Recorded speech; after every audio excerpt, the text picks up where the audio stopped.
ladies and gentlemen.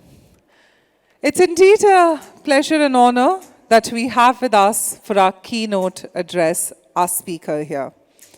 He's a distinguished academician, financial expert, and the public policy leader with over 25 plus years of experience. A professor of finance at XLRI and a fellow of the Lok Sabha, he's somebody who served on key national bodies, including Niti Aayog. An author, researcher, and noted economic commentator, he's somebody who's a frequent voice across the government, industry, and media platforms. It's truly an honor having him amongst us. Ladies and gentlemen, please join me in now welcoming on stage Professor Dr. Gourav Vallabh. Let's give him a warm round of applause as we welcome him.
Should we start?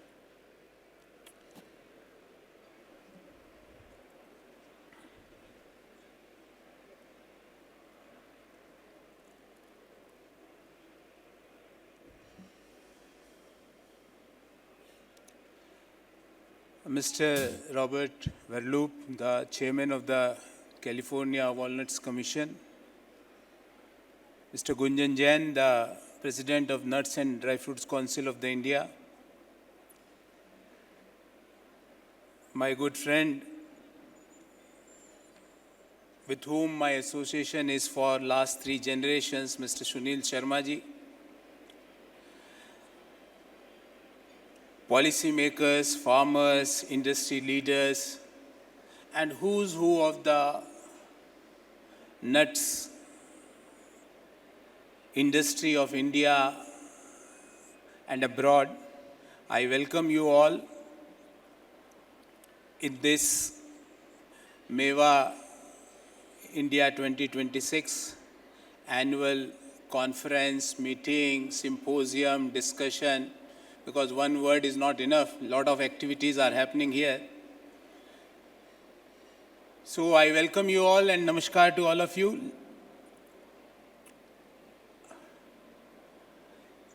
Generally, I am asked to speak on conferences of banks, corporates,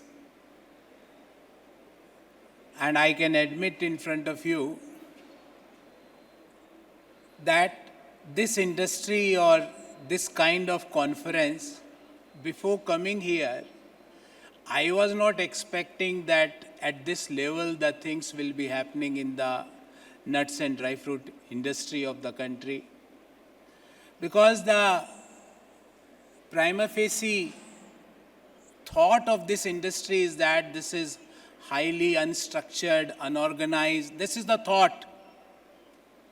But you had changed this thought, and I hope in the days to come you will be able to change this thought for the many people who are there in the policy making business in our country. When I was preparing for my keynote address, I asked the CEO of the council that what you expect me to speak on. Generally, keynote speakers used to ask for the speeches, but I was very kind enough कि मैंने उनसे speech नहीं मांगी. मैंने सिर्फ ये मांगा कि in what broad areas you want me to speak on. I don't know, but in 5 minutes time, he had responded to me, and I hope that's not ChatGPT response. But in 5 minutes time, he responded to me with 9 points. That you talk about India, Viksit Bharat, then you talk about geopolitical issues, you talk about Indian economy, then you talk about the nuts and dry fruits industry in India, and then you give some thoughts. So when I started working on this yesterday night at 9 p.m., for the first 3-4 hours, the first 3-4 points are okay because I used to speak every day on that. So no preparation is required. I have all the data in the back of my mind. But when I tried to explore that what's happening in the nuts and dry fruits industry of the India, lot of new inferences were, and lot of new information I got, which I was surprised, and I will be sharing few of the informations. And I will give my thoughts that what are my thoughts on these kind of information, and believe me, like a poor student who used to prepare till the last moment, while coming from my residence to this place, I was just trying to improve my address to the industry. You can see I was writing here. So I'm okay if you are not in liking of something which I am sharing, ignore it. But if you accept something, just try to convey me your inputs on that kind of information. See, first of all, the first 2-3 minutes, I will be giving you a flair of Indian economy and where we are right now in the world. Then next 3 minutes, I will give you inputs that what way we are going to move ahead as far as the economy is concerned. Then next 3-4 minutes, I will be purely on the India's nuts and dry fruit industry. And last 3-4 minutes, that how I perceive, and please, before I start anything technical, I am saying all the inputs which I am sharing is my personal opinion. Please don't relate this with the Prime Minister of our country. ये सब जो मैं बातें करूँगा ये मेरी व्यक्तिगत opinion है. प्रधानमंत्री जी का इसमें कोई व्यू नहीं है, तो डोंट कंफ्यूज योरसेल्फ. मैं अपनी बात करने आपके सामने आया हूँ. Before coming here, I was in one stall in the same conference. It was a stall by a global giant in the dates. So he told me, sir, can you taste this? He gave me one piece of date and he asked me to taste this. Although I was not in a mood of tasting before the speech, but he forced me, I tasted. Immediately, the second thing comes to my mind, should I pick one more and keep in my pocket so that I can taste? And then I told one thing to him. That gentleman was from Oman.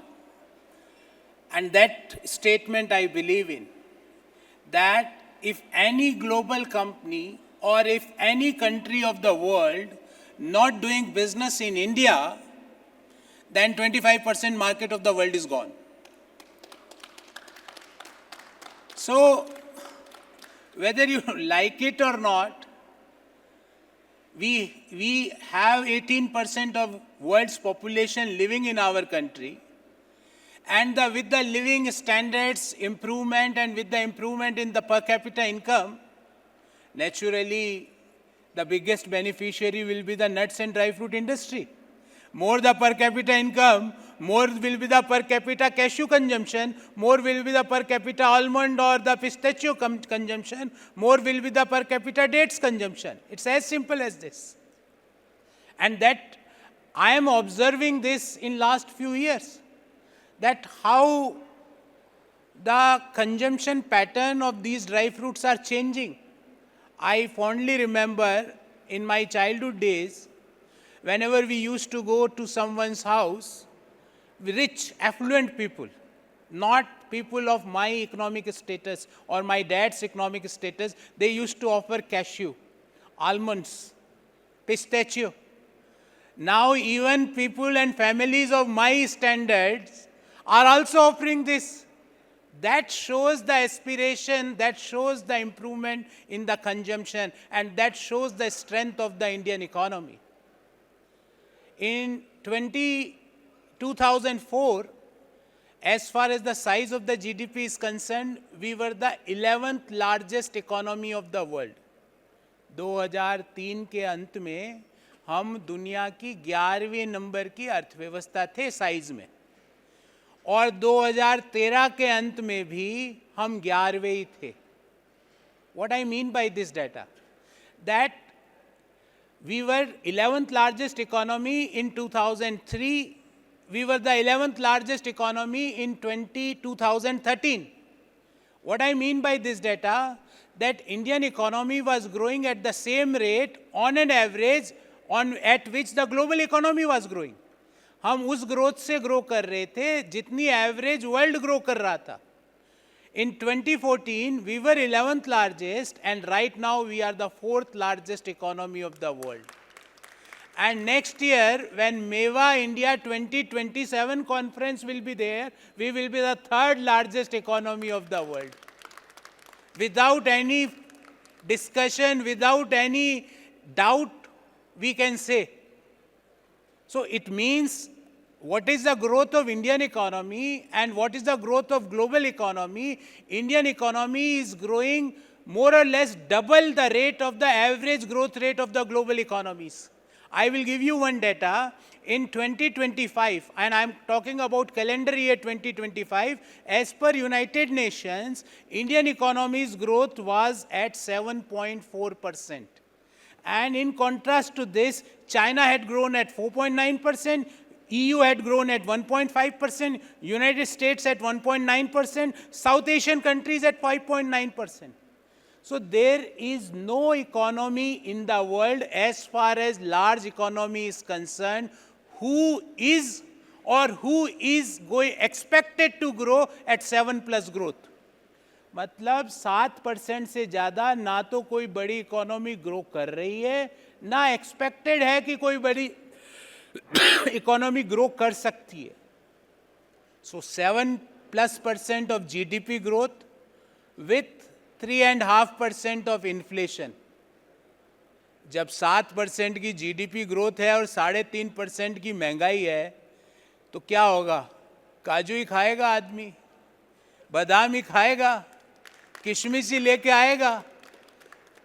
When the per capita income had increased by 200%, and I am giving you per capita numbers. Right now, our per capita income of the country is somewhere around 2.5 lakh rupees per person, per capita, which was 90,000 rupees in 2014. So in last 12 years, the per capita had increased by double. So when per capita is going to improve, and this is how the world moved. We can take any country's example. When per capita increases, the quality of life improves, the household expenditure is going to improve, the expenditure on white goods are going to improve, and naturally the people are going to eat something which they thought of eating some time back. And naturally, the first thing comes to our mind is that let's have some nuts, some dry fruits, something which I want to have long time back. So what I mean by this, with this kind of numbers, the nuts and dry fruit industry is having or is going to have a very bright future in our country. Now coming to the second 3 minutes of my discussion, that what is the way forward for Indian economy, where Indian economy is moving, so that this industry can also fix themselves in this particular way forward. We are going on three things: structural reforms, digitization, and sustainable development. These are three pillars on which the economy is moving in next 4 to 5 years. And after 5 years, what are those pillars? I will be talking on those pillars also. So सबसे पहला pillar मेरा है, that is structural reforms. Now think about GST, and one of the biggest beneficiary of GST 2.0 or rate rationalization is your industry. The way the GST rates are curtailed to this industry, and naturally it gave a boost. And I can find out from my friends who are working in this industry that what was the Deepavali and Dhanteras sales, so that numbers had improved.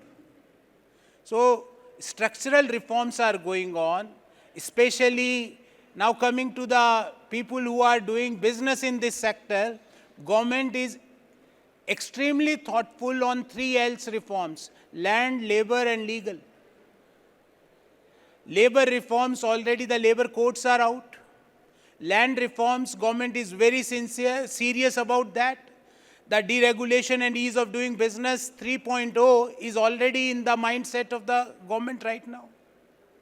And legal reforms, because there was a problem in executing the contracts in the country, so government is thinking in that direction also.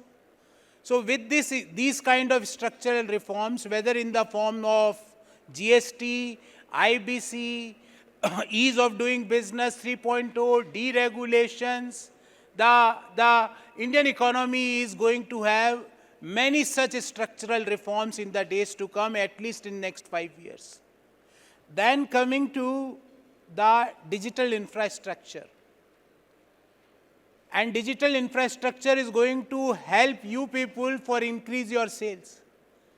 Who had thought that a customer who comes is going to pay immediately, and with this immediate payment, the working capital requirements of the industry is going to come down. The clearing times of the instruments are going to curtail down.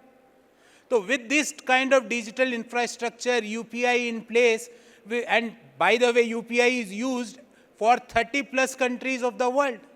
दुनिया के 30 से ज़्यादा देश UPI को use करके payment interface ला रहे हैं. So with this kind of digital infrastructure, with the structural reforms and sustainable development, the entire country is talking about environment, society, governance. These norms are the talk of the town. And more the people talk about the environment, the society, the governance, the health, the quality, the nuts and dry fruit industry is going to improve.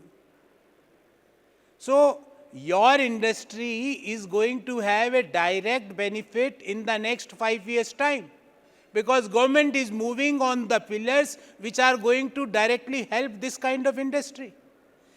But beyond 2030, there is another sankalp or another objective of government that is Viksit Bharat 2047 or Developed India 2047. And there I will talk about 5 pillars: productivity, innovation, inclusivity, resilience, and global integration. When I talk about productivity, the 4% agriculture growth has to go up. The contribution of agriculture in GDP, which is right now 18%, is definitely has to go up. And there the dry fruit production can be a critical player. The agriculture sector, which gives 18% of GDP, directly employs 40-45% of the people. So we can't have this kind of mismatch. And here the dry fruit industry, and I will talk about my motivation of this lecture, which I learned in the later part, that we have to make in India, likewise we have to grow in India for the people of India. जिस तरह हम भारत में आत्मनिर्भरता की बात कर रहे हैं, वैसे ही ग्रो इन इंडिया भी करना पड़ेगा. And I am surprised that our total exports per year of only dry fruits and nuts is 28,000 crores. 28,000 crore रुपए का टोटल इंपोर्ट है हमारा नट्स एंड ड्राई फ्रूट्स का. उस कंट्री का 28,000 करोड़ का है जहां पे दुनिया की कोई भी फसल हो सकती है, जो भगवान ने दिया हमको.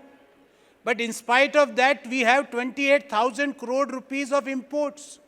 So my observation is that grow in India for consumption in India. And I'm not going to say anything negative about any other country where we are getting the output. But we have to reduce our imports, and this import is going to grow further because the consumption and the per capita of the country is growing, so this consumption is going to grow up. Per capita काजू का, बादाम का, पिस्ता का consumption बढ़ने वाला है, और जितना बढ़ेगा उतना इंपोर्ट बढ़ाना पड़ेगा. मुझे उस इंपोर्ट को कर्टेल करना है. So first thing which I talked about, the Viksit Bharat 2047 is the productivity, and I am focusing on productivity in the agriculture sector. Second is innovation. Productivity, innovation. Already government had announced 1 lakh crore rupees of R&D fund. But there are a lot of things which this industry can channelize as far as the research and development is concerned. Many new experiments can be done of the products which you guys are giving to the country at large. So what kind of R&D in packaging, in increasing the life of the product, in increasing the taste of the product. So that is something where we have to be critical. So first is my productivity, second is innovation, third is inclusivity. And when I say inclusivity, I can see while coming to this place, I went to one more counter of a well-known cashew producer or cashew processor of our country, and I was very happy because someone introduced me, sir, ये तो ये आदमी है, पर ये madam ही चलाती है सब. So that is inclusivity. Sir ये तो इनका है, ये पर ये सारे डिसीजन मैडम लेती है. I was very happy to hear that. So that kind of inclusivity we require. So this industry requires participation, not the gender bias. And I felt proud to hear that particular statement. And that gentleman was also he was also saying like this. So he was agreeing to that. So हमारे को productivity बढ़ानी है, innovation करने हैं इस industry में, inclusivity करनी है. एंड इंक्लूसिविटी, पहली इंक्लूसिविटी जो है वो जेंडर इंक्लूसिविटी करनी है. The fourth pillar to reach the Viksit Bharat 2047 is resilience.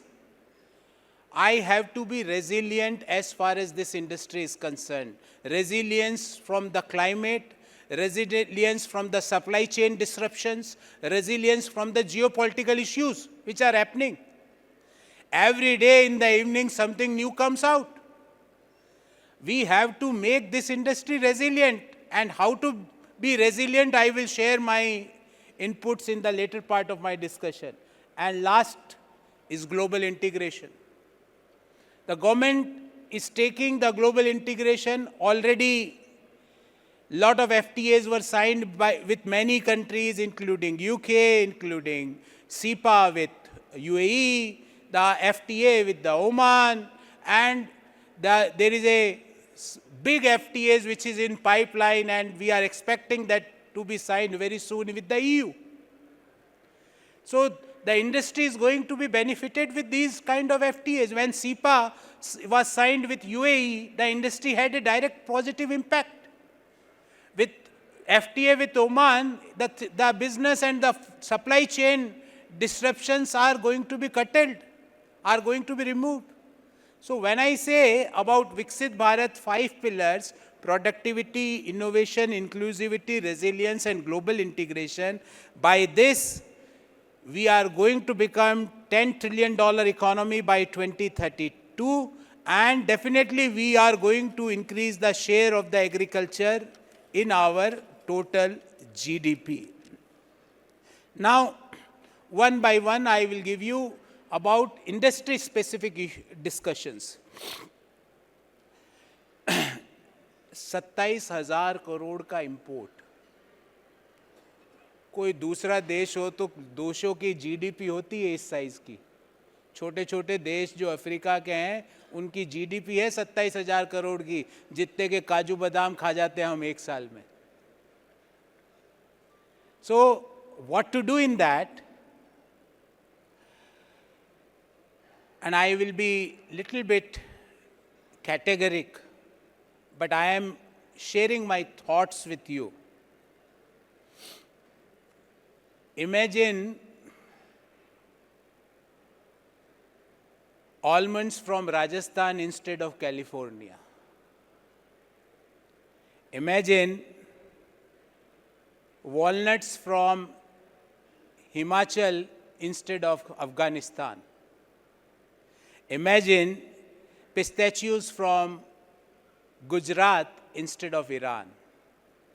And that's possible because the developments in the agricultural sector had proved that these kind of productions and outputs are possible with the climate and the soil which is available in our country. I am not saying that we have to make this 27,000 into zero. I am not of that opinion also. I am not of that opinion also. But we require domestic agricultural production of dry fruits and the nuts in our country. At least we have to target that 20 to 25% of our output should be homegrown output, 75% we can import from other countries of the world. That objective is must in this kind of industry. And how this is possible and why this is required. First, as an economist, you will say, sir, balance of payment, export, import, disparity, foreign exchange requirement, that's true. But I am taking you a little bit more than that. Geopolitical tensions. Anytime we had seen the disruptions in Red Sea, supply chain disruptions, and who knows better than you, माल पड़ा है, पैसे दे दिए, पर आएगा कैसे, उड़ के तो आ नहीं सकता ना. डिसरप्शन है तो कस्टमर रेडी, माल खरीदने वाला रेडी, माल बेचने वाला रेडी, क्वालिटी ओके, पर आए कैसे? So we require to reduce that kind of dependence for supply chain disruptions, for geopolitical issues, and the tensions which are happening across the world.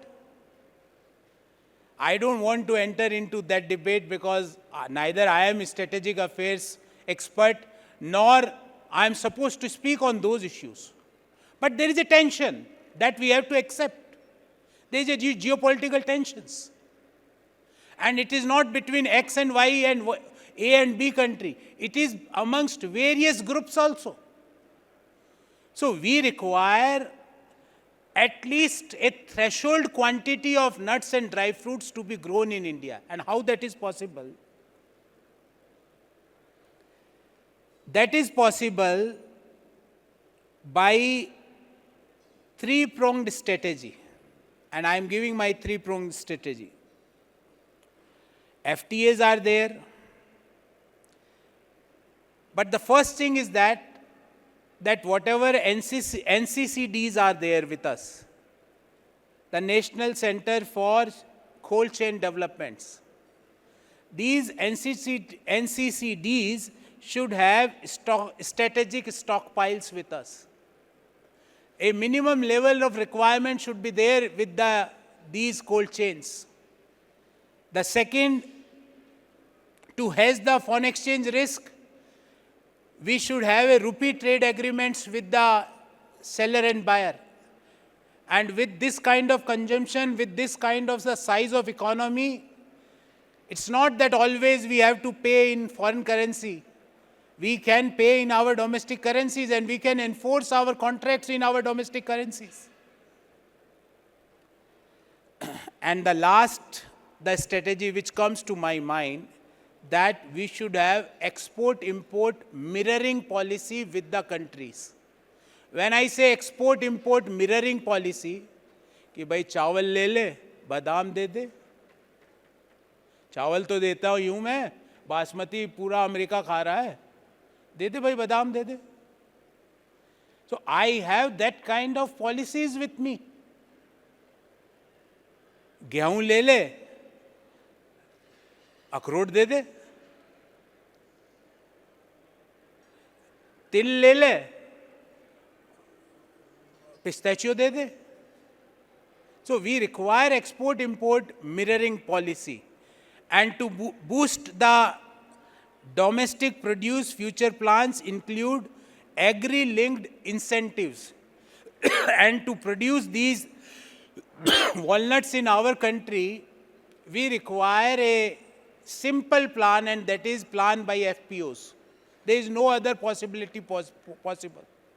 We require FPOs, and they require support for some 4-5 years, because it's not possible कि आज बोलूं तू pistachio लगा और कल से crop आ जाए. Not possible. The hand holding is required for a minimum time period. And here the industry body like Nuts and Dry Fruits Council can play a very critical role. You come out with a plan that this is the plan, and come out that it's not my business. Although I am interested to sell these products, but I want self-reliance in this sector also. So for that I have this plan कि भाई यहाँ areas हैं, यहाँ पे FPOs बनाओ, इन FPOs में the farmer producer organizations की hand holding करो 4-5 साल के लिए और फिर output निकालो. And possible, we had many pilot projects, whether in Rajasthan or Gujarat or Himachal, many pilot projects are there as far as the production of pistachio or almonds or the other dry fruits are concerned. So FPO is the answer, and come out with a big and simple plan that how to increase the production of these kind of commodities.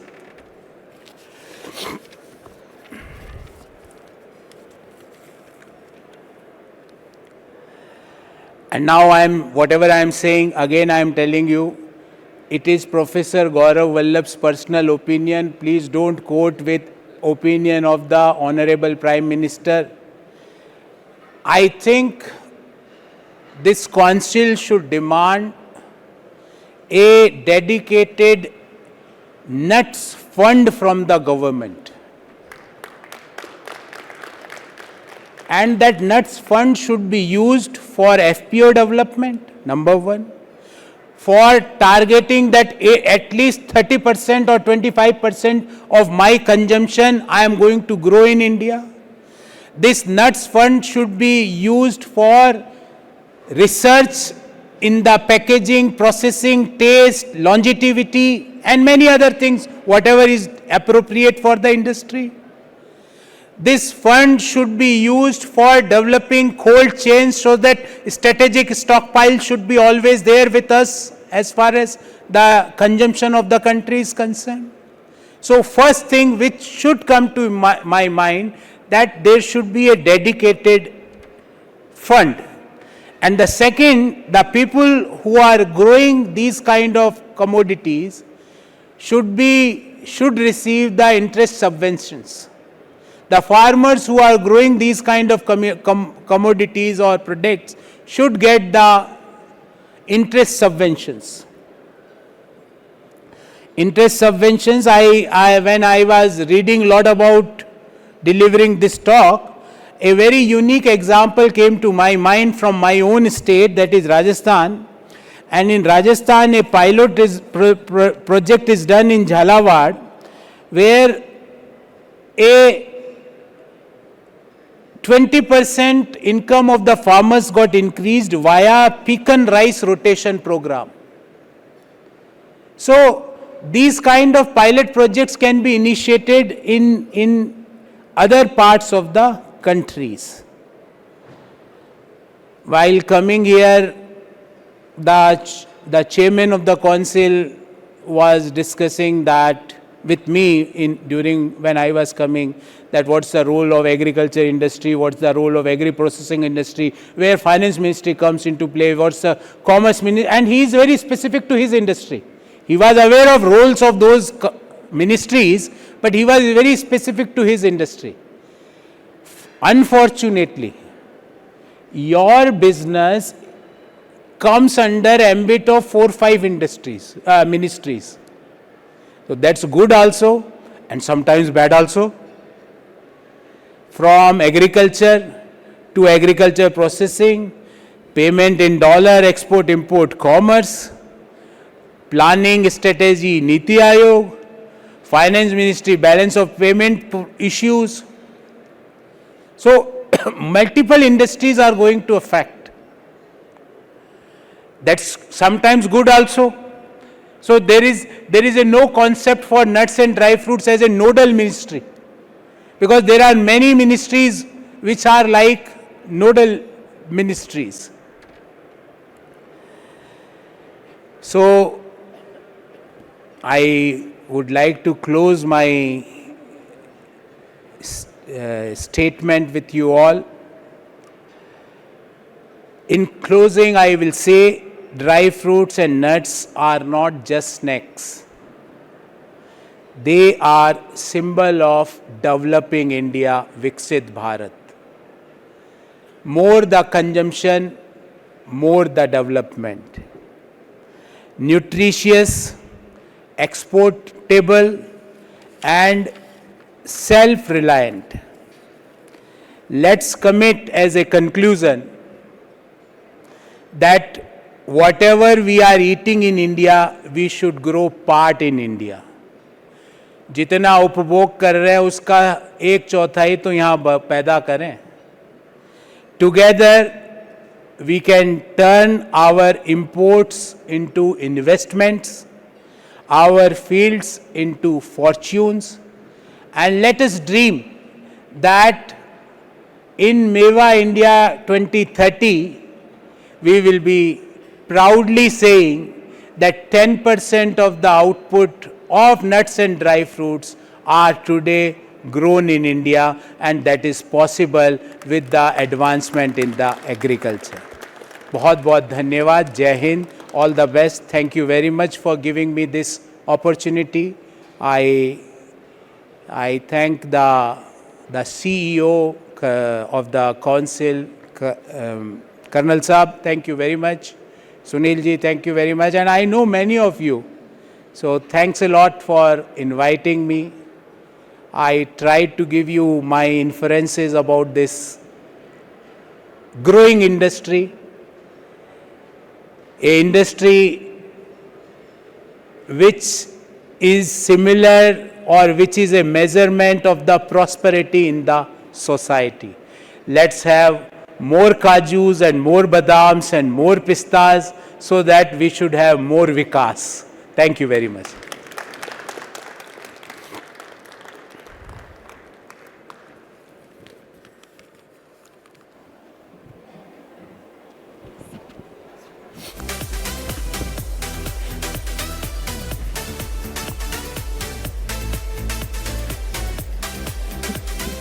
Thank you so much, Professor Dr. Gourav Vallabh. Let's give him a big, big round of applause, ladies and gentlemen. What a great session. May I please urge Gunjan Jain, Rahul, Raju Bhatia, Mr. Deepak, Sunil Sharma, Rajiv Pabreja, of course, Colonel Nitin, to please join us along with all the founding members of NDFCI. Please take us this opportunity of having all of you on stage. A person of his stature, we would want everybody from NDFCI to be with us on stage. And we just request Gunjan Jain, the president of NDFCI, to say a few words.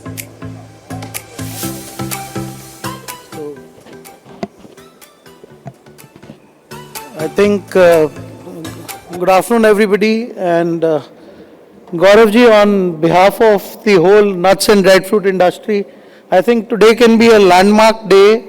Some of the things that Sir has said, and can reach the right ears, is the formation of maybe a nut fund.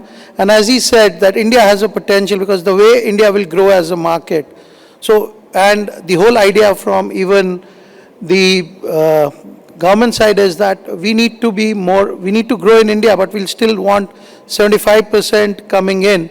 So 25% that we grow in India, so that more and more as our, consumption increases, we still have enough coming in. Because if India actually starts consuming the way it's consuming, the markets start growing, it will lead to a function where I think the world will have less of supplies the way things are going. So it will be good to have that equilibrium for the thing. So Gourav ji, great thoughts. And I think you've really shown us the way that how this industry can move forward, how we work on increasing consumption together, how we collaborate with the world bodies to try and just develop this industry overall for, I think, not just India, overall the world over. So I think great thoughts, sir, and thank you so much for your time, and thank you for this.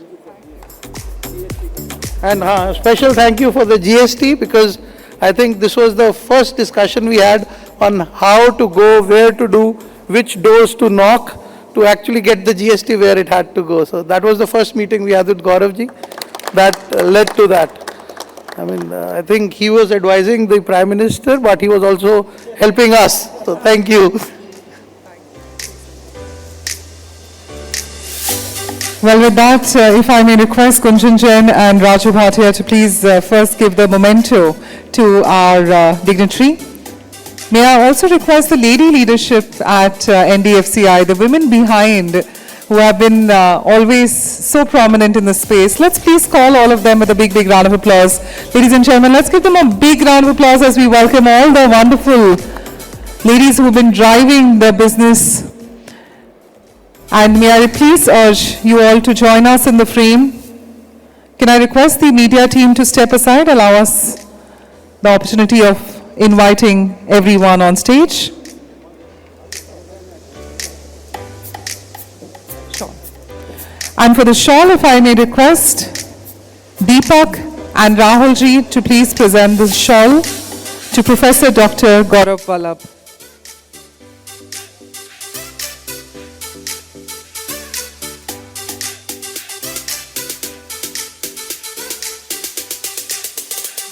Let that applause continue, ladies and gentlemen, as we are here to felicitate such a great leader. As Gunjanji rightly said about his contribution towards the space, and as he rightly spoke about how the India dry fruit and nuts industry has so much of scope ahead. And of course, we are here to celebrate him, his leadership, his expertise and experience. The rates rationalization he spoke about, the land, labor and legal reforms which are encouraged by the government in this space, the GST, ease of doing business, and how Indian economy is overall rising. It's great to have him join us on the platform of MEWA India 2026. And we at the Nuts and Dry Fruits Council India would really like to humbly thank him for the same. And of course, now we would want to have all the women out here to have this moment of pride, as this time we're here discussing the nuts nutrition nation, and they are the ones driving that